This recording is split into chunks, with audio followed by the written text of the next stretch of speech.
जावियार भाई नायाब की शक्ल तक नहीं देखी। पूछते क्यों नहीं है कहाँ से आ रही है? मुझे धमकी दी है। बहरहाल अब तानिया किसी भी तरह से जुनैद का मोबाइल हासिल करके उसमें से अपनी तमाम रिकॉर्डिंग्स को डिलीट करने की कोशिश करेगी।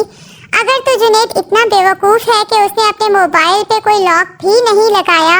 हाँ, अगर जुनैद का मोबाइल लॉक्ड है तो हो सकता है कि तानिया मोबाइल ही कहीं गायब करवा दे, क्योंकि तानिया को इतना तो पता है कि जुनैद अगर अपने मुंह से ये सब बातें अपने घर वालों को बताएगा तो उसके घर वाले कभी भी जुनैद की बातों पर यकीन नहीं करेंगे।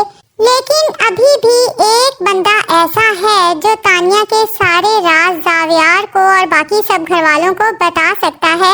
सिर्फ तानिया ही नहीं बल्कि उसे अच्छे से पता है कि निगार भी हमेशा से दुरे नायाब के खिलाफ थी और वो डे 1 से नायाब को जावियार की जिंदगी और इस घर से निकालना चाहती थी।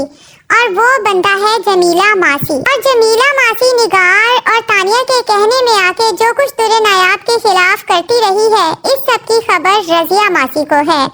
तो अब हो सकता है कि रजिया या तो जमीला को ही एहसास दिलाए कि तुम्हारी एक चुप की वजह से 2 बेगुनाह लोग बुरी तरह से पिस रहे हैं।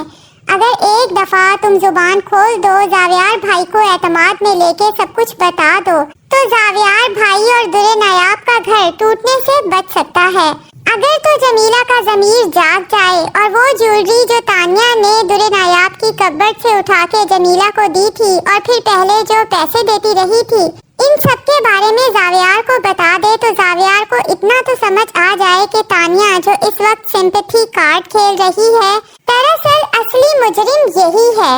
और ड्रामा इससे भी ज्यादा इंटरेस्टिंग ऐसे हो सकता है कि जावियार खुद ही जुनैद का मोबाइल चेक करे, ये देखने के लिए कि जुनैद और दुरे नायाब के दरमियान क्या बातें होती रही हैं। क्या वाकई ही इन दोनों का आपस में चक्कर चल रहा था और फिर जावियार उन दोनों की चैट देख के खुद ही शर्मिंदा हो जाए जब देखे कि दोनों ही एक दूसरे को बहन भाई की तरह इज्जत देते रहे हैं। और फिर जावियार के सामने तानिया और उसकी माँ की वो वीडियो भी आ जाए जो जुनैद ने रिकॉर्ड की थी, तो मामला खुद ब खुद हल हो सकता है।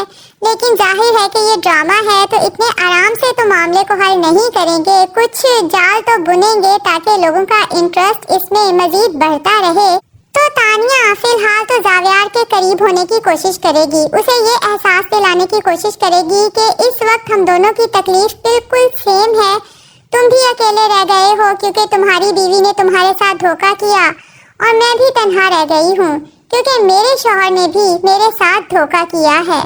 लेकिन चूंकि जावियार को तानिया में कोई दिलचस्पी नहीं और ना ही उसे उसकी सिंपैथी चाहिए, इसलिए वो मुसलसल तानिया को इग्नोर करेगा और तानिया को ये बात अंदर ही अंदर चुभेगी कि एक वो जाहिल गवार दुरे नायाब थी जिसके पीछे जावियार इस कदर पागल था कि उससे शादी कर ली, और एक तरफ मैं इतनी स्टाइलिश और पढ़ी लिखी तानिया हूँ जो जावियार को नजर ही नहीं आती। तो फिर तानिया निगार बेगम को अपनी बातों में लेने की कोशिश करेगी और उनके दिमाग में आहिस्ता आहिस्ता ये डालने की कोशिश करेगी कि जावियार के साथ अगर कोई सूट करता था तो वो मैं ही हूँ।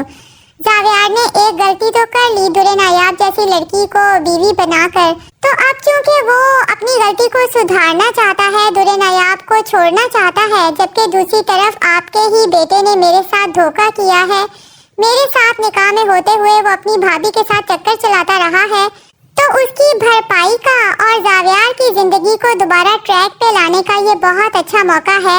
मेरी और जावियार की शादी हो जानी चाहिए।